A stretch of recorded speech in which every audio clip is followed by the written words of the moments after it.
Welcome to the next part of the Star Wars podcast, where in this episode we take a look at the fan favorites of the series. the prequels. Yes. Starting with The Phantom Menace. Now, The Phantom Menace was released May 19th, 1999. Just had its 20th anniversary, in fact. Yep. Yep. And it was one of the most highly anticipated films of all time.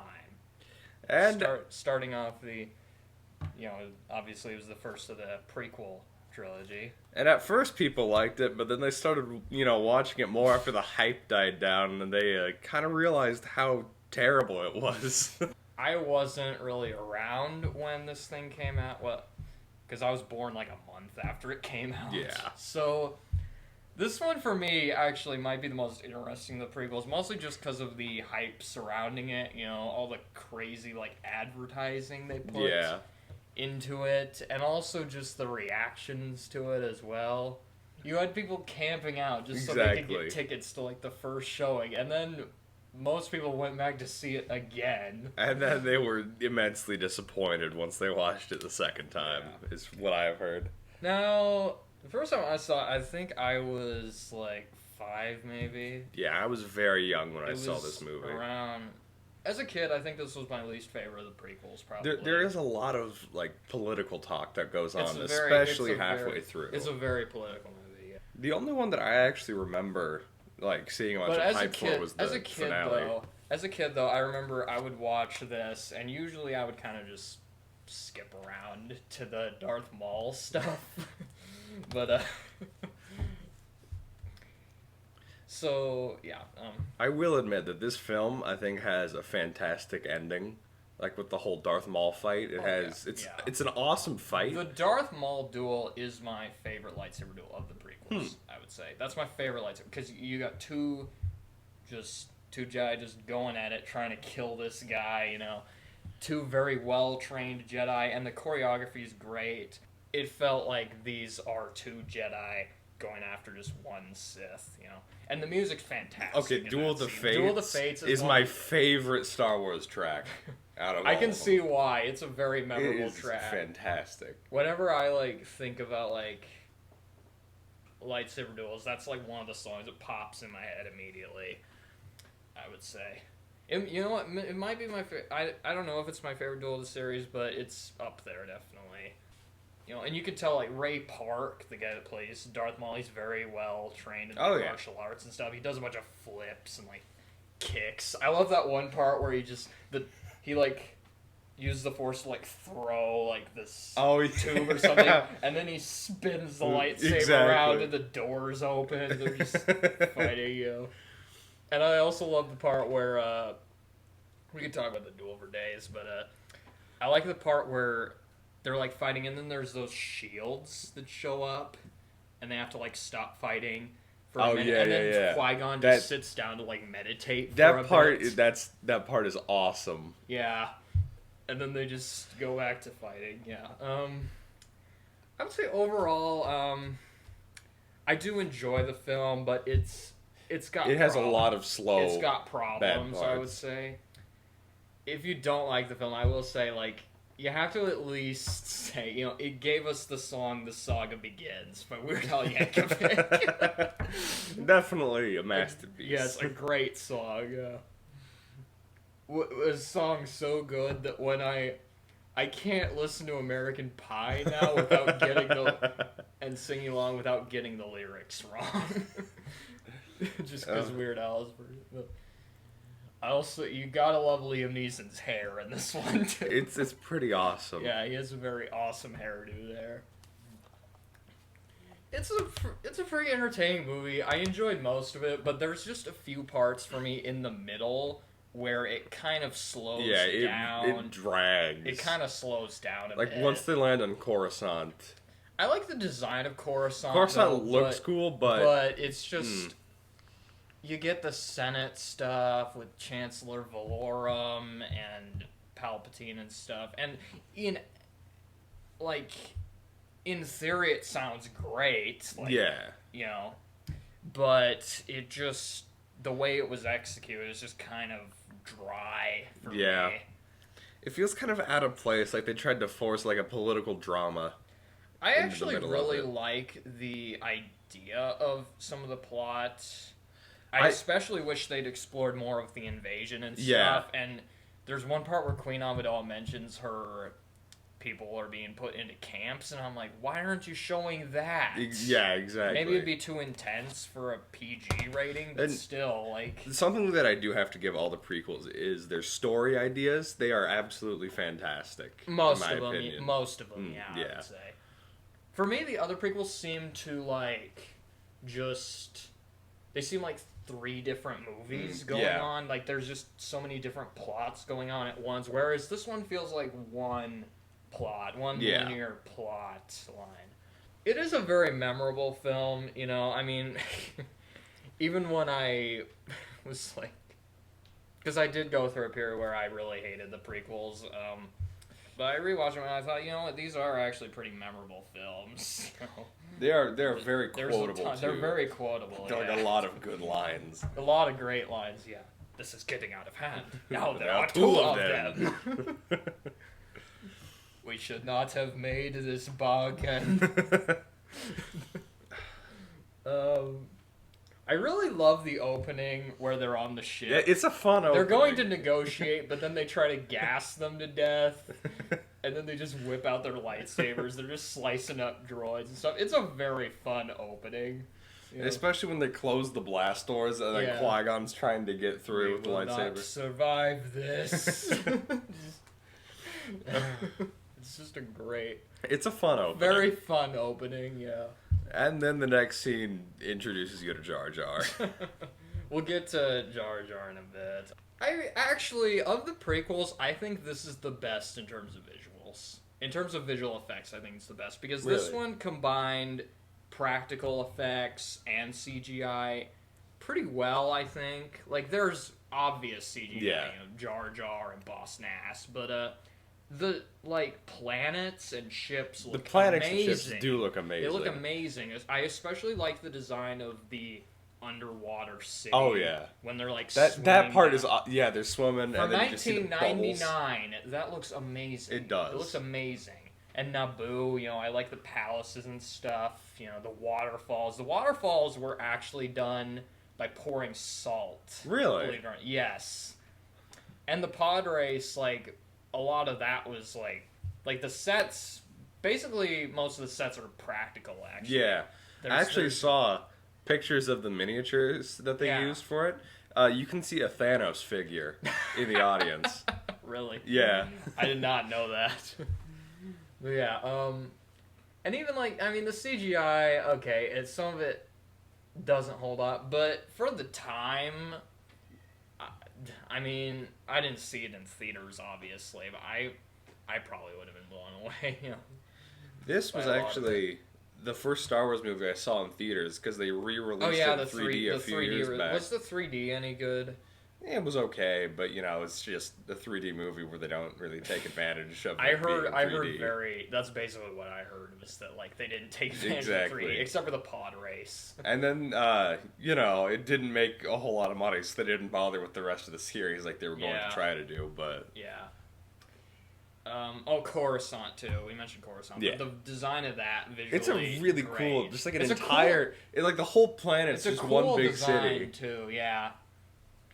That's one of the things I do kind of like about the special editions was they did expand a little bit on the planets and stuff, because one of the advantages the prequels have is the advancement in special effects. You can show more planets, you can show more of this scenery and stuff with, like, the visuals. And one of the things I do like about some of the special edition changes is that they show a little bit more, you know, especially with Cloud City.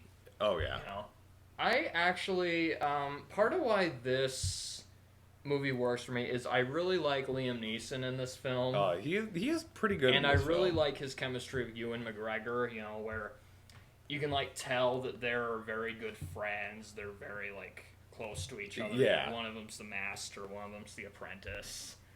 And Liam Neeson really adds a lot of gravitas to his performance. What I kind of like about his character, too, is he's a bit, like... He defies the Jedi Council. Oh, too. yeah. He's, like, kind of a, like... He goes against every one of their wishes. Yeah. Like the boy's too old to train. He's like, I'll train him. Don't defy the Council again, Master. Just like, I will do what I must, Obi-Wan. Yeah. Maybe part of it is also the voice, too. Oh, yeah. Liam Neeson's got a great voice, too. And they're great in the fight scenes. You can especially tell during the fight scenes, Ewan McGregor's having a lot of fun. Oh, yeah. Yeah, when he's just slicing up the droids. Speaking of Ewan McGregor, he has an interesting hairstyle in this film. He like, does. it just kind of like poofs up and goes around, and then he has a braid coming down. Yeah, this is when they start adding the Padawan braids. Yeah. Which as I've gotten older, that's kind of, I don't know, that's kind of weird to me. Yeah. But I don't know. But yeah, Qui-Gon's a very interesting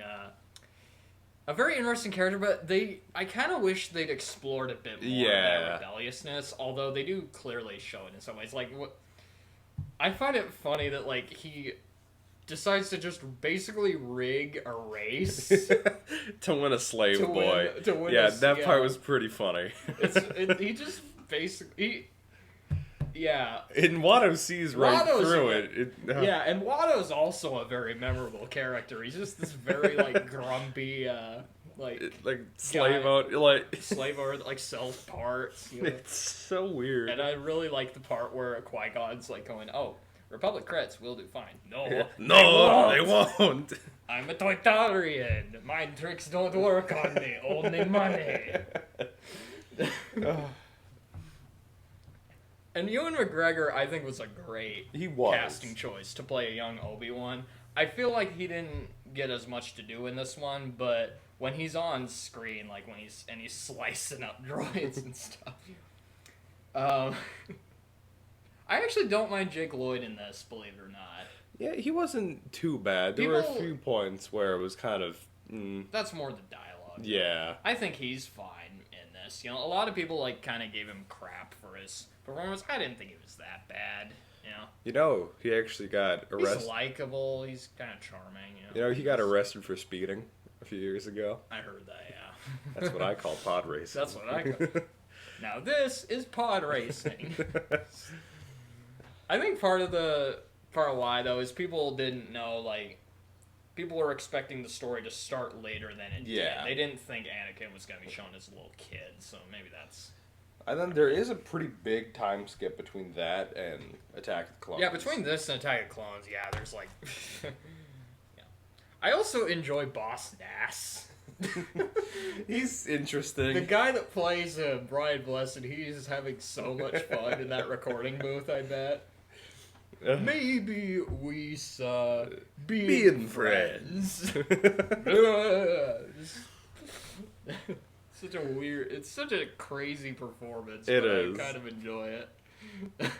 And I really like his, like, I mentioned the underwater palace. Some of my favorite scenes in this film is the underwater stuff. Oh, yeah. Just the design of it, too. And I like the part where they're in the boat being chased by the fish. And then a bigger one comes and eats it. And then Qui-Gon says, there's always a bigger fish. Just so nonchalantly, as if they're in no danger. One thing I enjoy about this scene is the Jedi, you know, Qui-Gon and Obi-Wan, they're so calm during the scene, and then Jar Jar's He's just freaking out the whole time. Yeah.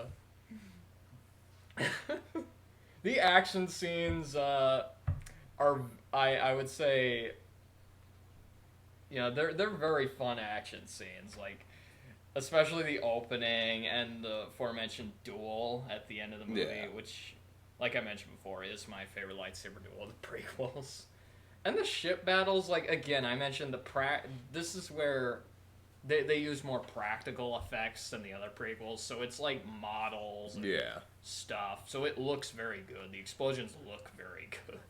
Something interesting that I noticed when watching these films, they had, like... And the pod race is a very good technical achievement, too, sound and production. Yeah. They had, like, early types of what looked like it looked like an early Death Star. I noticed. It did kind of look, because it's kind of like just like a small ball, but then they have like the ring around it. Looks kind of like a donut or something. Yeah. It's like it does look like a Death Star.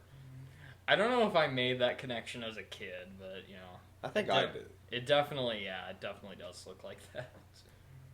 I also like Darth Maul too. That's why I liked this movie as a kid, was because of Darth Maul was pretty cool. Darth Maul's kind of like the Boba Fett of the prequels, where he doesn't really get any lines, but he's one of the people that everyone remembers. Yeah. And he looks cool. He does. But something I noticed, though, he looks kind of like a strawberry, now that I think about, like, his face. Doesn't it? It kind of does, with the red. That one's done color. The dots a bit. Yeah, it a looks little kind of like a strawberry. But it is very good makeup, too. Very good, makeup job, And Ray Park, great casting choice to play Darth Maul. He really gets into those action scenes. And he's just he's creepy looking too. Especially the eyes. Those eyes. You do not want to when he shows up, you just go, you don't want to mess with this that guy's guy. this guy's the bad guy. He's gonna kill you. And his lightsaber too, the double-bladed lightsaber. Is fantastic. Yeah. I also, as a kid, I found the Tatooine scenes kind of boring, but now I kind of like the chemistry between Jake Lloyd and what's her name, Pernilla August, who plays Anakin's mother. I think they have very good chemistry. You believe they do. That they're mother and son. Yeah, I do kind of wish that they'd maybe explored more of the slavery aspect, because all you see is him working in the shop, because it doesn't really you don't get the sense that he's actually a slave, other than he's kind of trapped there. But for all we know, that's because of the sandstorms that he warns people about. And something that they set up in this film that they never explored later was the whole situation of Anakin not having a father. Yeah. That... Yeah. I wish they would have at least explored that a little further. They don't explain that much. I know people imply that it means a virgin birth, but I don't know. It's a weird...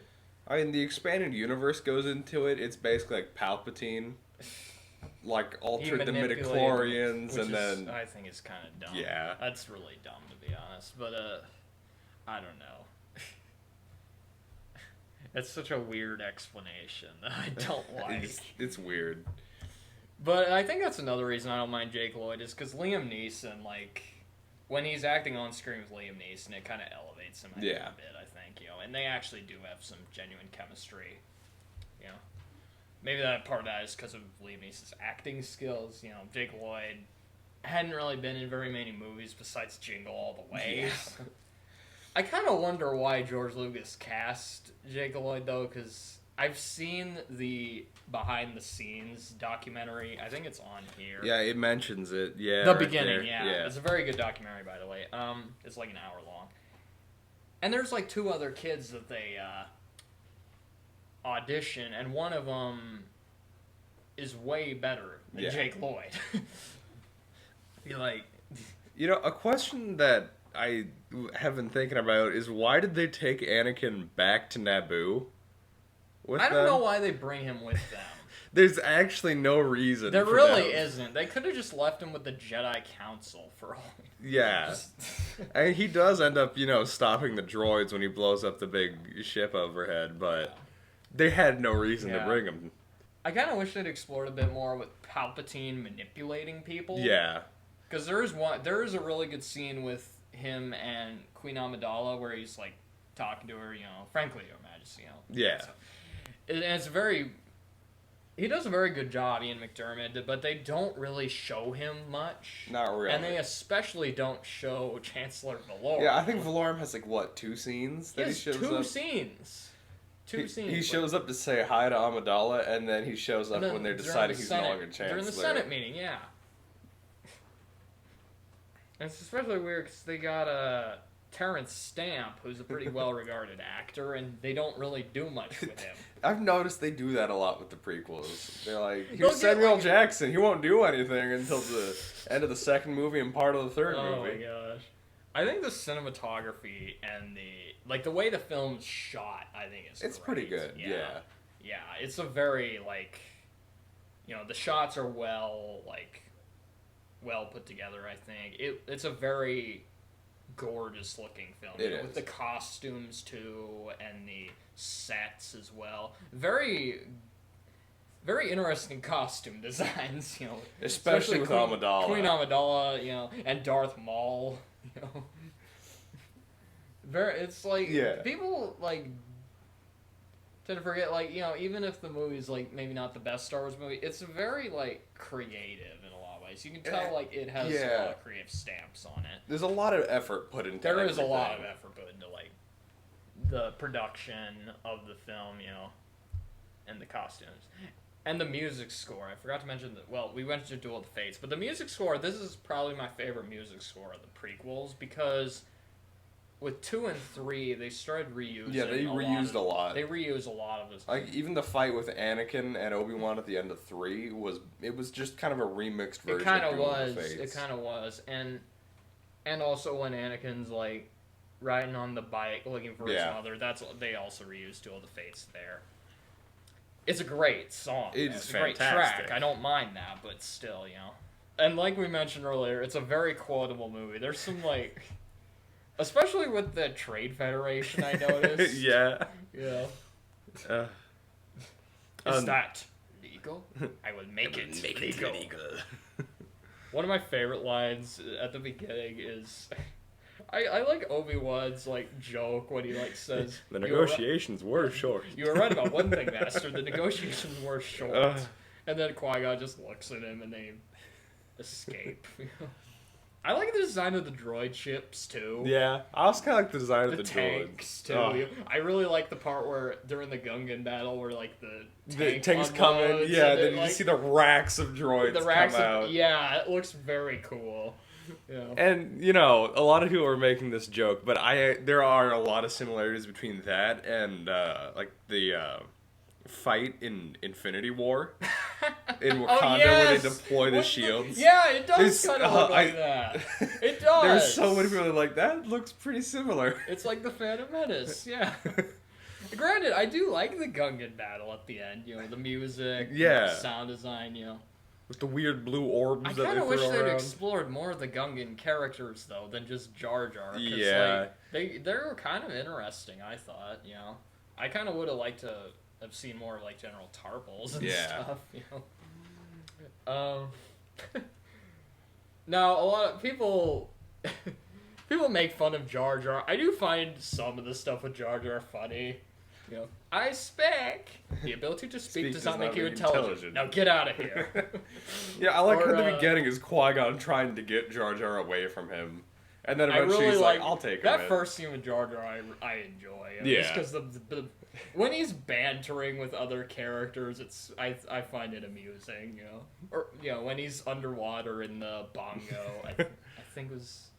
Is that what the name of the ship was? It's like the Unabongo, something like that. Something like that, yeah. And he's just like, monsters out here, when we's thinking we in trouble. His arms flailing around and stuff. He's so scared, and these Jedi are just so calm. And then Qui-Gon says there's always a bigger fish when the huge fish eats the other fish. It's when he's on his own doing comedic stuff it's kind of... like when he's trying to fix the pod for the pod races. That's it goes on far too long. It's dumb, It's dumb, but, like, it doesn't bother me as much as most people. It's an entertaining film, but I do have issues with it. So, I guess this is kind of a minor thing, but they use force speed at the beginning, right? Yeah. When they get away from the droid Decaz. Droid Decaz. Where are those droid Decaz? I don't know why they pause. Like, that was weird. But, that's not what my point was, though. They use the force speed, but then later in the film, when Obi-Wan's, like, trying to run past the shields to get to Qui-Gon and Darth Maul, why doesn't he use the force speed to get to them before the shields close? That would have been a perfect opportunity. And then maybe Qui-Gon wouldn't have been killed by Darth Maul, And speaking of Darth Maul, he doesn't get much to do in this film. How many lines does he have? He has three lines. Yeah. That sounds about right. Yeah, he has 3 lines. And I could probably remember what they all are. Tatooine is sparsely populated. If my traces are correct, I will find them quickly, my master. At last we'll reveal ourselves to the Jedi. At last we'll have revenge. Yes, my master. That's all 3 of his lines. And then... Oh, yeah, his gasp at the end. When he gets killed at the end, yeah. Cut in half. Or not killed, because he comes back. Yeah. But people thought he was dead at the time. I would have liked to see the reaction of people who didn't know that he lived in the Clone Wars and then went and saw Solo and saw him reappear. My sister, actually. Really? She was, we went to see it in the theater. My sister was there, and she was like, oh, it's him. Because she recognized him from Phantom Menace. She didn't know he was alive. With robot legs. Yeah. He had, like, spider legs at one point in the Clone Wars, I remember. It doesn't really show his spider legs in that, but anyway. Some of the stuff with Jar Jar I don't like. I don't like the poop and fart jokes that they throw in. Yeah. There's a lot of them. There's like 2 of them. There's only 2 of them. It's too many. But they stand out for me. I call them the Star Wars version of the Energizer Bunny. A pink rabbit that doesn't die.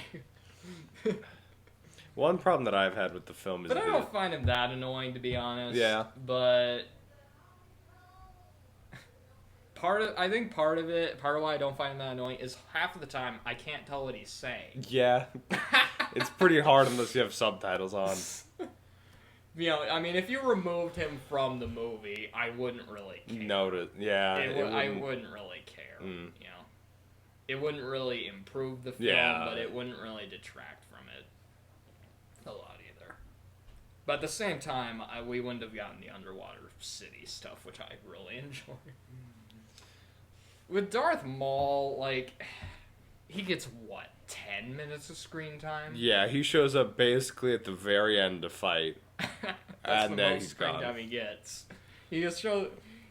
His entrance is really cool, though, with the music playing. The door opens, this is my and apprentice. then he holds... No, I was talking about the hologram. Oh, that one. The hologram. That entrance is great. I love the music that plays. The very dramatic. Yeah, because he slowly comes into the hologram. This is my apprentice, Darth Maul. He will find your lost ship.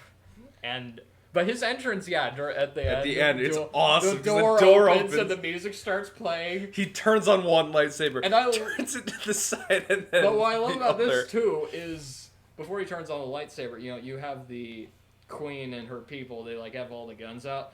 They just know instantly looking at this guy. Okay, let's go. Yeah, they leave. They're like, the Jedi just do it. We'll handle this, and they just know instantly they need to kill this guy. But what I wish they'd done is I wish they had it so Darth Maul didn't die and fall into the pit. Just keep him for the second film. Too. Yeah. So then there's an emotional connection between him and Obi-Wan because he killed his master. You have, which that's another sin of this movie. You killed Liam Neeson. But have him so he appears in the second film. So there's a connection between the two. So then Obi-Wan wants to take revenge on this guy. Yeah. And then it develops both the characters more, too. Mm-hmm.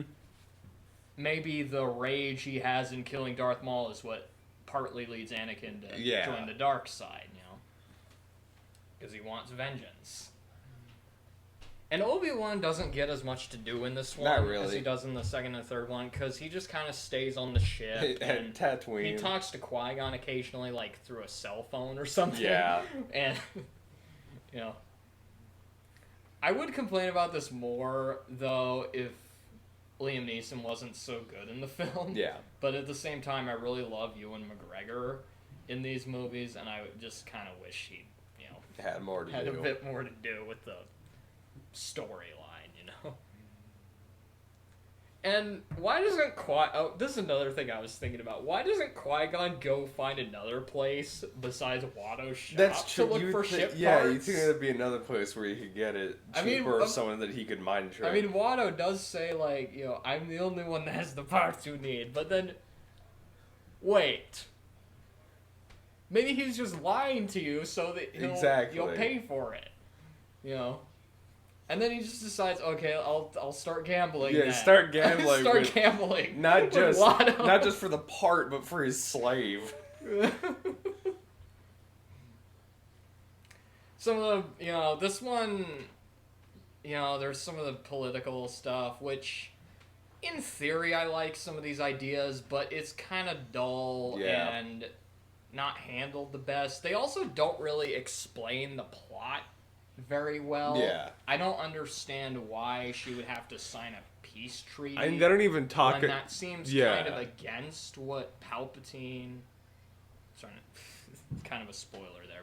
If you didn't know, Palpatine is Sidious. Yeah. But, because he wants to start a war, basically, and probably become a war profiteer or something. But I don't know. And then there's all this trade stuff, and I'm just thinking. It just gets. Did Ross Perot write this film?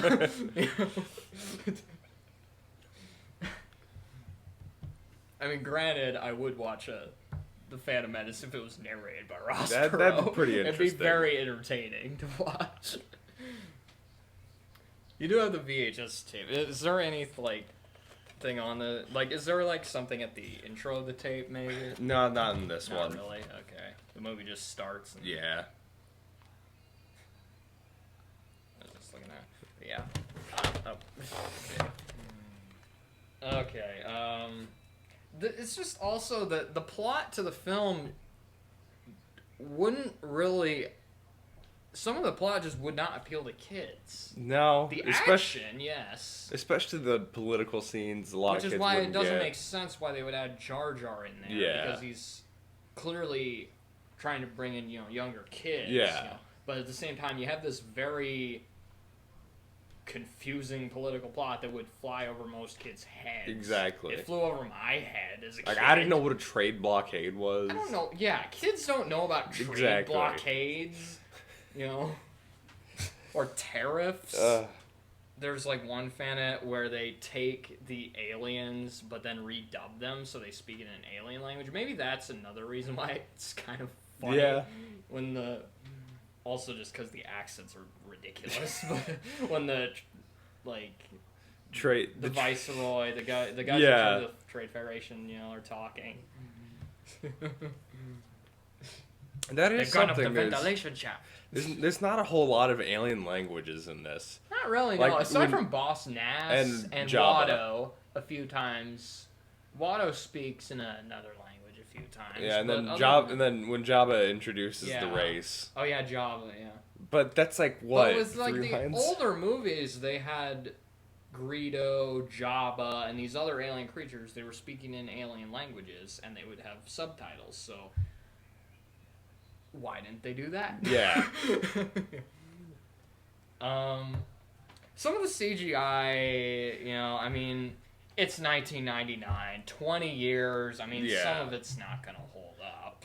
There's actually one practical effect that I think is kind of horrible in this. Which one's that? The Yoda Puppet. Oh, yes. That Yoda Puppet is horrifying. In the original, because they changed it in the Blu-ray release, when I rewatched this, I actually did rewatch the Blu-ray version where they changed the Yoda Puppet so it's CGI like in Attack the Clones and Revenge of the Sith. And honestly, I think the CGI looks better because the puppet, the face just looks terrible. It looks plastic. The eyes look weird. And it was a super light green color. It just doesn't look It was bad. It doesn't really look like Yoda. It doesn't. Maybe it's just jarring because he's supposed to look younger there, but I don't know. It does kind of take you out of the movie a bit. I'm not as bothered by this as other people are, but the midichlorians, a lot of people hated the midichlorians. A lot of people hated that. What I don't like about it is it kind of takes away from the mysteriousness of it. It's it's just small particles that they can move around. Biological, but they don't really... At the same time, though, I cut it some slack because they don't really explain it very well. They don't like say, "Oh, the Force is cells." It doesn't really. They don't really explain it the best. The movie does such a bad job of explaining a bad thing that it negates itself. Basically, yeah. It's impressive. Also, I praise the performances of Liam Neeson, Ewan McGregor. I even like Jake Lloyd in this, and some of the alien creatures. Queen Amidala, on the other hand, she sounds like she's bored in every scene she's in. Because, you know, both the decoy and the actual Queen Amidala, I think, were just very flat. Very wooden. Which is weird because, you know, because Natalie Portman I've seen in other stuff, and she is a good actress. Yeah, she can do good won things. an Oscar for Black Swan. And Keira Knightley plays her decoy, actually. If you didn't know that.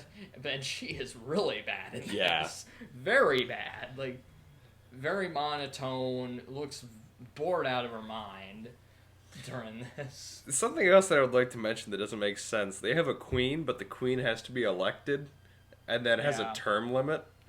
And it's apparently pretty small because she's only 14 years old. Okay, so a queen... Why is a queen... Because it's a republic. Yeah. The queens are usually part of monarchies. So I don't... And there's also a senate, so... Yeah. It's confusing. They did not explain the political, like, system in this very well. Like, they introduce a lot of ideas, and then they just don't explain them. Another cool idea, the Jedi. Yeah. I think, you know, the Jedi Council, but they just kind of sit around and... talk about the events. Yeah. It's not really into the later ones until the council gets involved with things. Yeah. Which I understand where they're coming from because George Lucas was very inspired by Buddhist philosophy. You know, they're basically Buddhist monks that, you know, just kind of sit around and meditate, which is a cool idea, but I kind of wish they'd done a little more with the Jedi. You know, especially Samuel L. Jackson, who plays Mace Windu.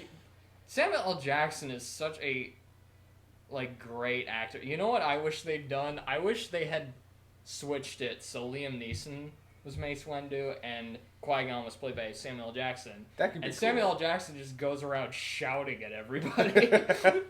I would have loved to see him as more of a starring role in one of these films. I think it would have been hilarious. Yeah. Like, maybe send both him and Anakin to protect Padme in the second one. I feel like that could have been pretty funny. I would have loved the banter between those Exactly. two. Because it would be Anakin's constantly, like, he wants to make a move on Padme, but then, you know, Mace Windu's there, so he can't.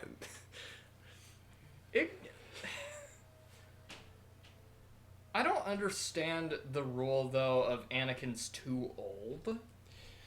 I think they want to start training them at, like, a super young age. Okay, Luke, I can sort of understand, because Luke is, like, 30 by the time Empire Strikes Back is taking place. But Anakin's, like, 9?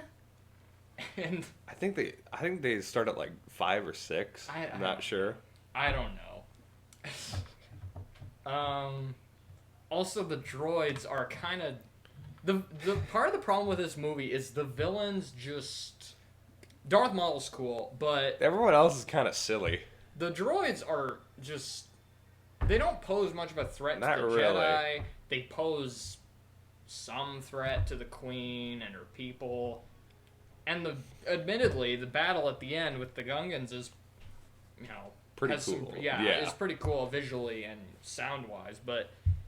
I just can't take the droids seriously. They're just kind of, you know. Yeah. Granted, the stormtroopers, I mean. But still, is that just kind of a thing that the armies are just somewhat incompetent? Yeah, I guess. Movies?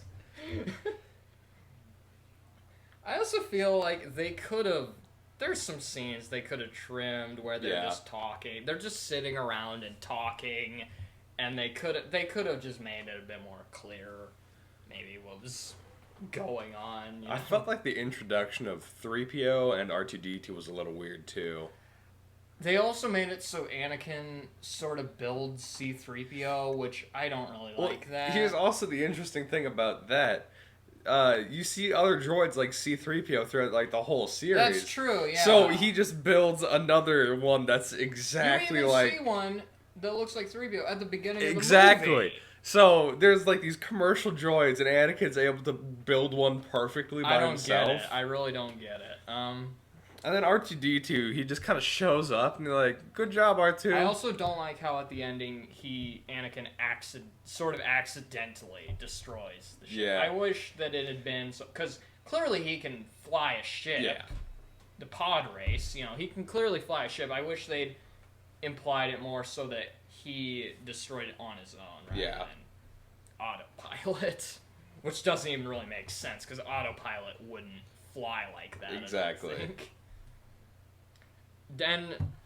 But I guess that is kind of because the movie's called The Phantom Menace, so I guess it does kind of live up to the title in that the main villains are kind of in the background a bit, kind of lurking over the film,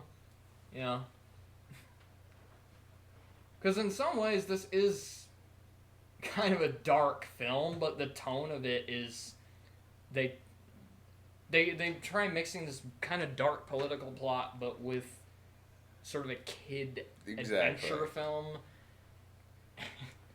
So it's a very weird tone. It is. It's a very weird tone to it, I do like the idea of the pod race, but for me, I don't know, I don't like the announcers they have for it. It's just really bizarre. And then there's a guy like handing out food, sort of like they do at ball games. So it's just, it makes it feel more like a sports event than a death match. Yeah. What I wish they'd kind of done is maybe made it more like Death Race 2000. I would have loved to see that just thrown in the middle of a Star Wars movie. Maybe that would have been too violent, but like, they do kind of do that. I mean, you have the contestants just being killed and blown up and their ships destroyed. It's a cool scene. Some of that scene's really cool, but that it kind of drags. Yeah.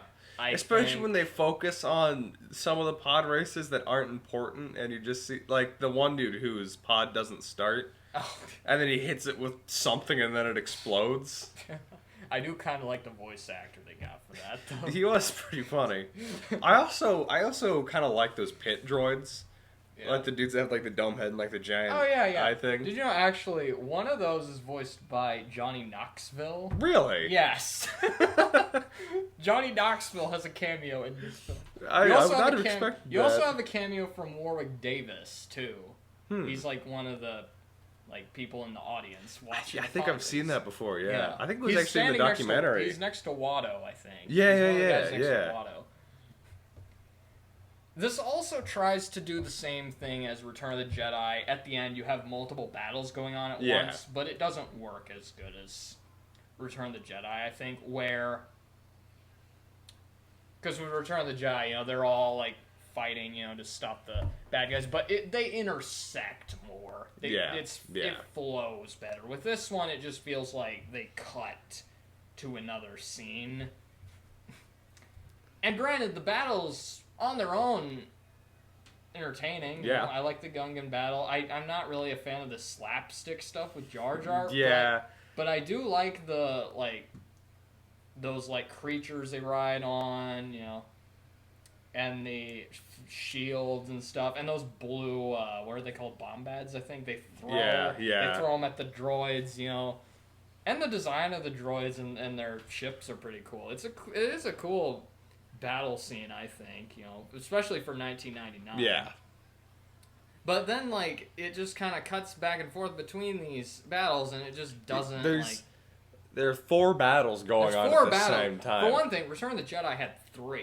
Yeah. You had Lando destroying... It gets a bit You had Lando destroying the Death Star, the second Death Star, and then you had Luke battling Vader, and then you had the stuff on Endor. Yeah. This one has 4 going on. Maybe that's why. Because you have Anakin in the ship, you have the Gungans, you have Queen Amidala and her group, and then you have the Darth Maul fight all happening at Maybe once. if you had sort of combined them a bit, maybe combine the Naboo Palace battle with the Lightsaber Duel a bit. But I don't know. And it is sort of similar to the ending of Return of the Jedi. You have some story, some kid-friendly comedic moments, sort of, with the Ewoks at the end, and you have the ship battle where they're destroying a big round thing. Like, it's not a Death Star, but, they don't call it a Death Star, but it looks kind of like the Death Star. You have a lightsaber duel. Granted, it's a great lightsaber duel, one of the best in the series, And this is the first time you saw 2 Jedi versus 1 Sith. And the Sith, Darth Maul really holds his own, too. He does. It's impressive. Yeah. Which goes to show, like, Obi-Wan, like, he kills Darth Maul. Like, that's not easy. Yeah. That's not an easy thing to do. But I feel like I wish that they'd maybe not tried to target some of it towards younger audiences a bit. I kind of wish that it doesn't have the same, like, because you compare this to the original film and how, like, that one's kind of sleazy and violent. Yeah. It feels sort of like a Western mixed with Flash Gordon, whereas this one, I can kind of see why when people saw this when it originally came out, they were disappointed. Yeah. It's very, like, tonally. It's just different. It's very different. Another thing is they only send 2 Jedi. Yeah. To stop. They just send these 2. They just send Obi-Wan and Qui-Gon to do all this stuff. All the other guys are just sort of sitting at the council. Yeah. Something that's interesting. Okay.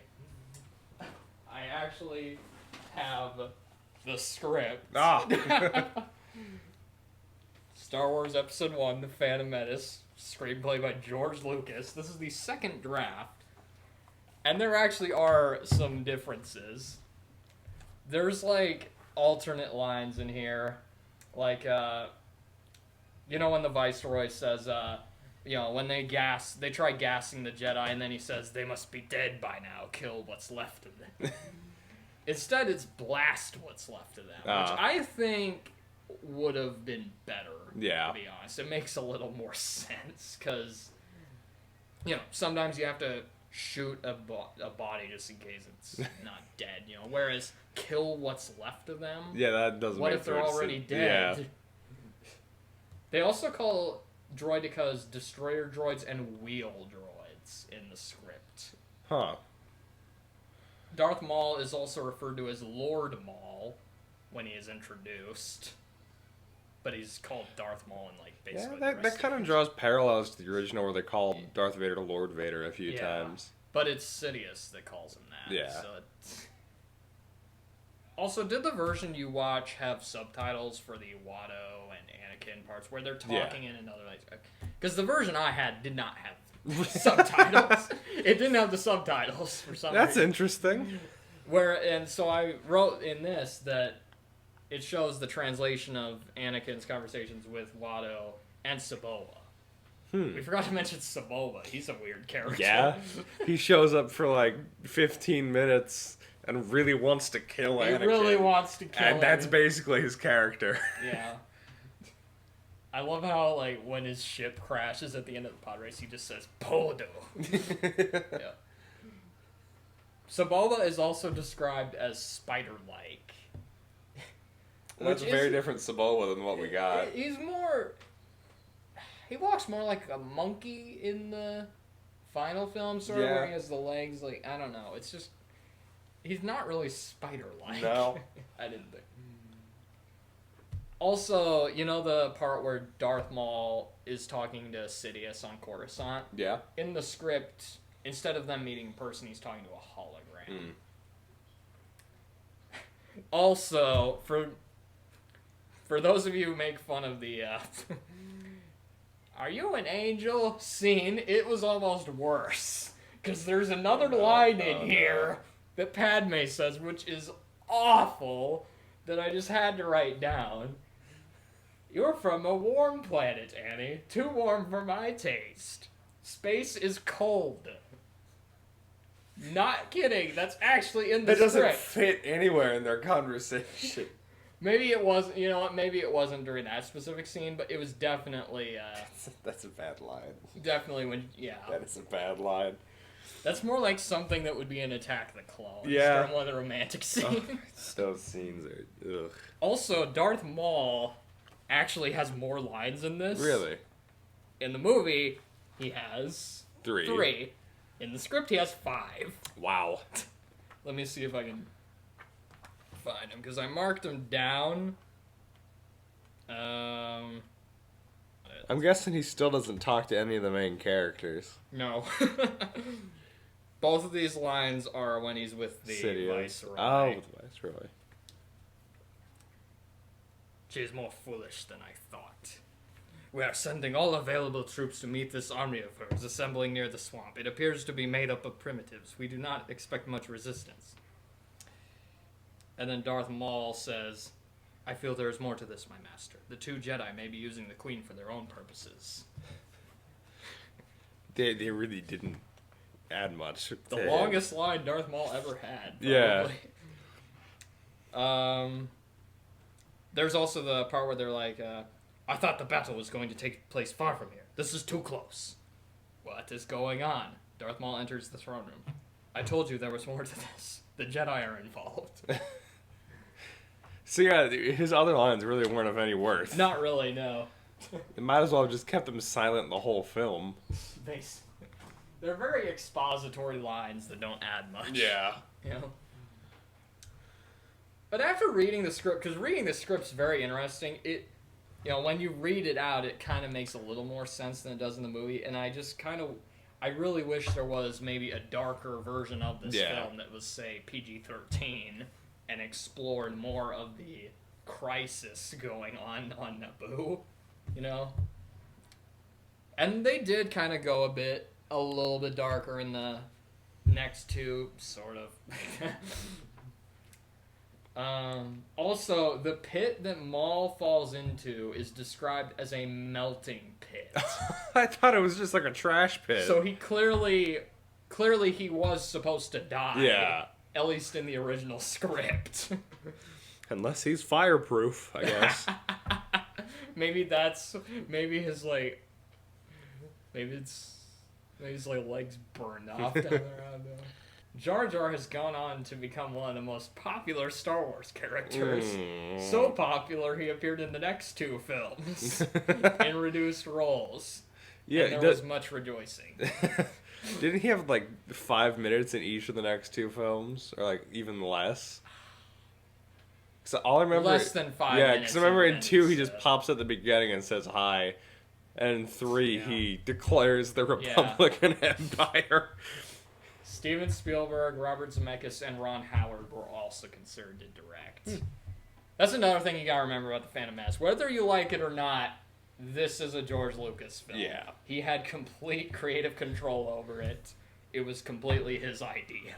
Sets were built only as high as the tops of the actors' heads, and computer graphics filled in the rest. Liam Neeson was so tall that he cost the set crew an extra $150,000 in construction. That's pretty good. During the first week of the... Okay, this is something I might have to explain a bit. When a movie came out in those days, the internet wasn't as prevalent. So in order to see a trailer for a film, you had to pay to see a movie. So the trailer for The Phantom Menace came out. They had, lists of, what movie is showing the Phantom Menace trailer. So people would go see the movie that was showing that trailer instead. And during the first week of the first trailer release, many theaters reported up to 75% of their audiences paying full price for a movie, then walking out after the Phantom Menace trailer was shown. That's pretty good. And I think I've heard that somewhere. The second trailer was released in March 1999, and one of the first movies that featured the trailer was Wing Commander. Huh. Which featured Mark Hamill. Yeah. Jabba the Hutt is credited as himself.